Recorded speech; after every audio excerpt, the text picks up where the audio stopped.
I was trying to think of a few different ways that I could start this video, but instead, I just want to get personal for a second. I've been playing T.H.U.G games for 18 years now. I know that's not as long as some of you out there, but it's been such a huge part of my life. I can't even really call it childhood nostalgia, because I've just never been able to leave these games behind. I get the same amount of joy from them today as I did all of those years ago. Today, we're going to talk about Tony Hawk's Underground 1 and 2. Thank you to everybody for the amazing support on these videos. I really won't say anything here that hasn't been said already, but I'll cover as much as I can. Let's get started. Tony Hawk's Underground, developed by Neversoft in 2003, is the first major step away from the original Pro Skater series of games. For anybody out there who doesn't know, Underground actually began its development as Pro Skater 5, but there's a pretty good reason they didn't opt for that name. Early in development, Neversoft was already planning goals that would have the player doing some questionable and often outright illegal stuff. To prevent doing any damage to the Pro Skaters' images or their brands, Neversoft decided to focus the career mode entirely on the custom skater. Since the career wasn't about pro skaters anymore, there was no reason to call it Pro Skater. Stacy Drelishak, the producer of the game, said that Neversoft was trying to create the most customizable game ever at the time, and this massive shift in the career mode is one of the driving forces behind that. My personal history with Underground is long.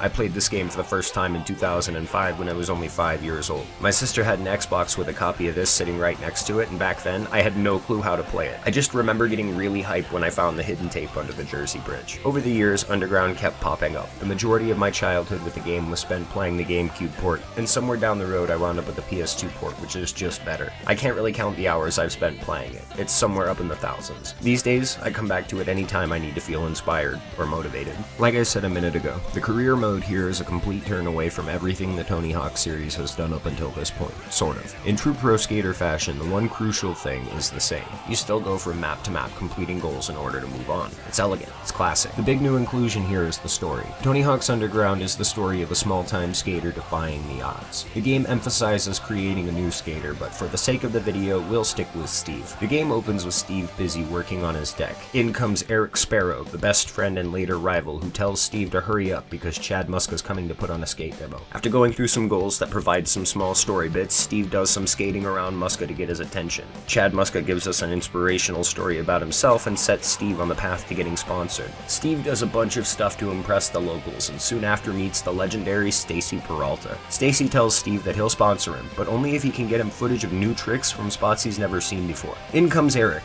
again, who tells us that he pissed off a bunch of thugs and you've got to help him get out of the city. With the help of some of the local street racers, you build a ramp and jump over a bridge to get to a train station where you make your way to Manhattan. In Manhattan, a bunch of stuff happens that ends with getting footage of tricks over a burning taxi. Stacy likes the footage and sends the duo to Tampa, where Eric pisses off a bunch of people and Steve solves his problems for him because Eric sucks. It's all good though, because Steve destroys Eric in the best trick competition. Steve signs with the team and is sent to San Diego to put on a demo where we meet the team manager Todd. Todd really doesn't contribute anything other than acting like Reggie from Surf's Up, but that makes for some funny lines in the cutscenes. First, the skate team throws a party and Steve does a bunch of stuff to prepare for that because apparently nobody else knows how to do anything. After that, Steve does all of the marketing for the demo. Steve wows the crowd at the demo by doing a Russian boneless on the stage light scaffold, and then it's on to Hawaii. In Hawaii, Steve works his ass off to find the perfect spot for the perfect trick. In an epic feat of daredevil extremity, Steve performs a McTwist over a helicopter from one roof to another 40 stories up, and then it's on to Vancouver for the Slam City Jam. In Vancouver, a ton of shit is just preparing for the competition, making the video. It's really unremarkable. At the Slam City Jam competition, Eric steals Steve's rooftop footage, which prompts Steve to sign up for the professional competition out of spite. Steve once again demolishes Eric in competition, and by extension, becomes an official pro because he won a pro contest. Then it's off to Moscow for a demo. While in Moscow, Eric steals a tank and blames Steve for it. After taking the heat for Eric's bullshit, Steve does a bunch of favors for shady characters to get himself back to the United States. Back in New Jersey, Steve and Stacy come up with a plan to put together a new team. One made entirely of guys who just love the skate. After you put together a really killer team video, Eric comes back into town and starts a bunch of shit with Steve because Eric is a petty shitbrain. Steve and Eric duke it out in one last skate off around the city, and Steve takes back his legendary Hawaii footage. I love this story. It's inspiring. Steve, a nobody who just likes to skate, hits it big and really works his ass off. He gets screwed time and time again, and every time he just picks himself back up and keeps going. He's in it for the love of skating, and that stays true from beginning to end. The story is perfect, and all of the goals do something that fits in with that, making them perfect by extension. It just works. The gameplay is something we've seen already. It's literally everything from Pro Skater 4, but now with a few new additions to give it more variety. All of the tricks are there, and you can do all of the spin tech that I mentioned in that video. But now there's some more quality of life stuff to mess around with. You can get off your board and chain it into a combo. You can acid drop from a variety of places. There's now the wall plant mechanic that lets you push away from a wall in midair, and all of this works together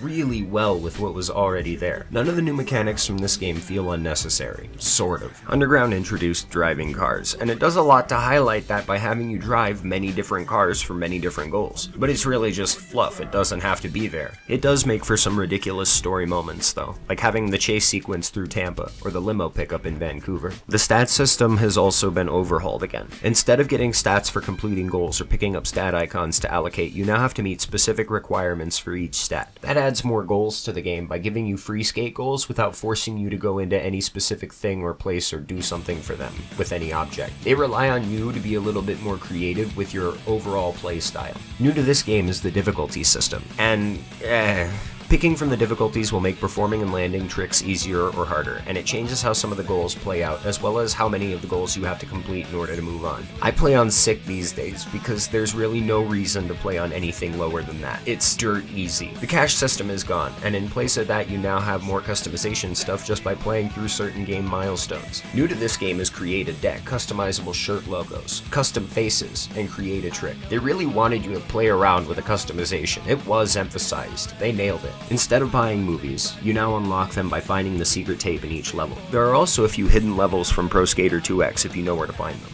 Visually, Underground was kind of the last of its kind. After this, the team started going all in on style before realism, and at some point, everything started to kind of look like a toy box. Underground still feels like it's grounded in some kind of reality, however ridiculous or exaggerated it might be. It nails the variety, and every single one of the levels has a massive scale that gives you plenty to do. There are secret areas, giant air spots, doors that go to different spots, and almost everything can be used as a skatable object. I know San Diego really isn't a fan favorite, but it's one of my personal favorites. There's a lot of giant air and rooftop grind spots that make for some interesting lines if you go exploring. The biggest problem with that map is the goals. It's the only map where 90% of it is untouched. You have to purposefully go exploring to find the best parts of it. Manhattan is a certified classic. It's still one of the most played maps in Thug Pro because it really never gets old. I don't even need to tell you how good the soundtrack is. This is by far my favorite soundtrack of every game in the series. It's the perfect length, variety, and theme throughout the whole thing. I've used a bunch of different songs from it throughout these videos, and I'll probably wind up using a few more just because I like all of it. The last thing I want to talk about is the skate footage. This game has so much goddamn skate footage that it's impressive. The bales, the tapes for each of them,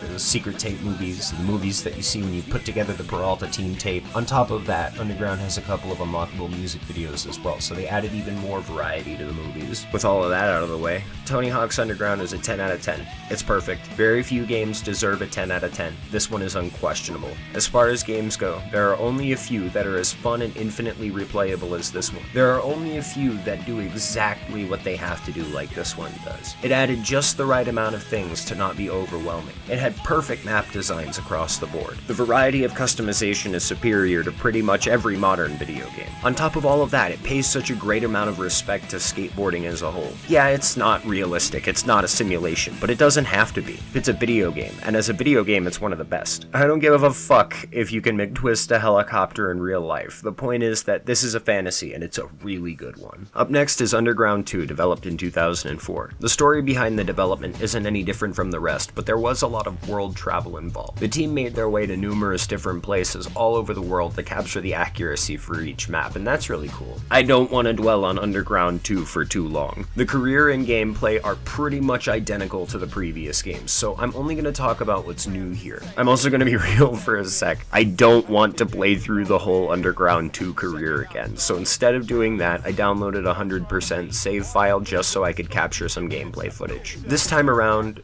the story is Tony Hawk and Bam Margera assembling teams to travel around the world to put on a world destruction tour. Steve and Eric make a return, albeit their importance here is minimal. The actual story is pretty non-existent compared to the previous game, and that's a huge bummer. That being said, this game has a far superior variety of goals, and you now get to choose between one of a few different pro skaters to do more goals. Note I said variety. The goals themselves aren't really better. There are also secret skater and guest appearance goals that add even more variety, but also, again, that's just variety. Also, Eric pisses his pants. Lamau. The career really just doesn't feel as good as the last game, mostly because the driving motivation is gone. The story is what made Underground 1 so great to me, and not having any of that makes it feel kind of pointless. This game also does a complete 180 by reintroducing classic mode. Don't like sticking it out through the non-existent story where you can do the old thing now and go from map to map completing goals before the timer runs out, like you used to. There are a few maps that are specific to that mode, like Airport, Downhill Jam, Canada, and School 1, and the rest of the Thug 2 maps are remixed in, so everything's kind of out of order. All of the goals are things you'll recognize, and it's very faithful to the old system. It just really doesn't need to be there. The map remakes would have been way better if they were used in the story mode for something. You mean to tell me that in a game about traveling all over the world, they couldn't find a place to fit in the airport? What was the point of completely ditching the Pro Skater series if it was just gonna go right back to it immediately in the next game? My theory is that they knew the story was bad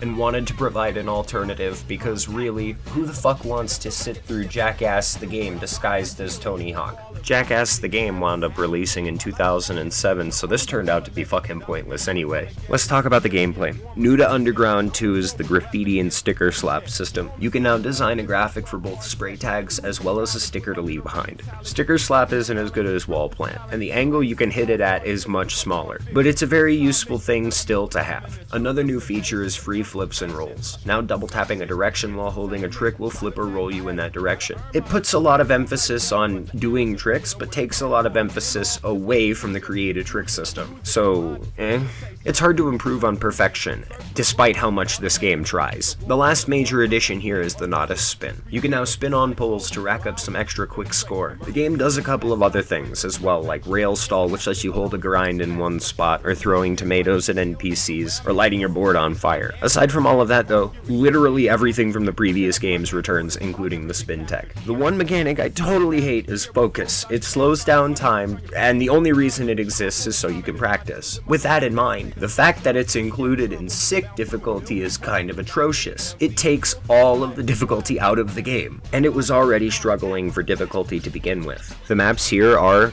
the best in the series. It's almost impossible to play Thug Pro without playing Nolans, Barcelona, or Australia. All of that traveling the team did paid off. The maps are massive in scale, and all of them have an amazing amount of variety and detail to them. There are secrets, boosters, giant air spines, and a ton of interactivity. They took the design philosophy of Manhattan and applied it to every single map in this game. The pro skaters look a little bit more ridiculous and contemporary, but overall the visuals are still pretty good. The soundtrack is also great. I don't like it as much as I liked Underground 1, but it still does a phenomenal job capturing the theme of the game: chaos. At the end of everything, I feel comfortable giving Underground 2 an 8 out of 10. Yeah, I know. People fucking love this game. Thug Pro is widely played, and the maps are great. There are even some things the gameplay does better than the previous game, but I just cannot forgive the lifeless nature of the whole thing. The games were already good. The gameplay was already good. So why did the story have to fall so fucking short? Why did the maturity suddenly disappear? Underground 1 means something. It really makes you want to go out and skate until you make something of yourself. Underground 2 doesn't fucking mean anything, and all it does is make me want to play Thug Pro instead. It's a good game. I just wish I thought it was as good as the first one. I can't lie to myself like that though. Thug Pro turns Underground 2 into a 10 out of 10 game, but by itself I really don't think it does as much as the predecessor, and I can't give the game itself credit for what a community mod does. Maybe it's because I didn't play it until years later. It's not really a part of my childhood, but I just don't get the same kind of enjoyment out of it. It's still good. It's still a good Tony Hawk game. I just don't like it as much. Having said all of that, my review of Underground 2 here doesn't do it any justice at all. You should instead just play them both yourself and determine which one you prefer. I don't like Underground 2 enough to spend any more time on the vanilla game than I already have. Now that I'm done with those, I want to take the next few videos to cover some of your requests. First, I have to cover one series that's been requested more than any of the others, but after that, you guys have been recommending a lot of games that I've never seen or heard of, so I want to get to a few of those to satisfy my curiosity. Until next time, thank you, and have a nice day.